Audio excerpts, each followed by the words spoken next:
Morning from the sports desk. Let's start with this. Banyana Banyana and the broader women's football movement will be looking to see what comes out of their showing at the FIFA Women's World Cup.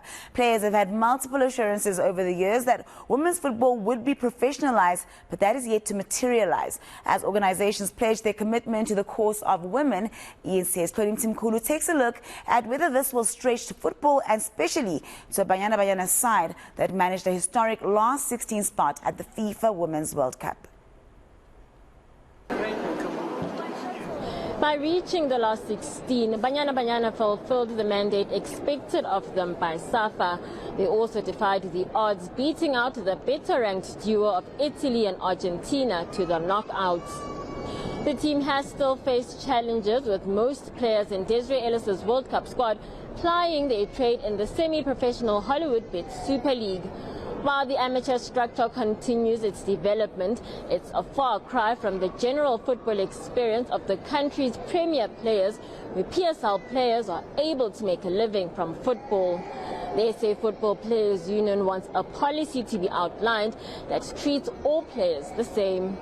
Look, I think women must be treated equally like any other people. First and foremost, you don't treat them first as footballers, women footballers. You must treat them as human beings, as South Africans, as citizens of the world. And when you do that and you achieve that, you will then be able to give them the respect that they do. But we also expect government to lead in this instance, so that the policy is very clear in terms of what needs to happen. What happened to Banyana Banyana is a lesson for all of us, because had this been Bafana, I can tell you that things would have been much different. SAFA, often at the center of cries for better payment and structures for Banyana Banyana, will need to raise their game for things to get better.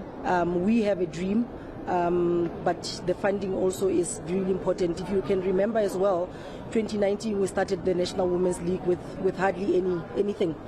We didn't even have a sponsor, but a sponsor eventually came on board. But I think once we have a strategy that we will be working on, we'll be launching our women's football strategy in the next coming months.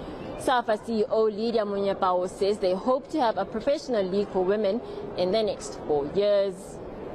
Hloni Mtimkulu, Kempton Park.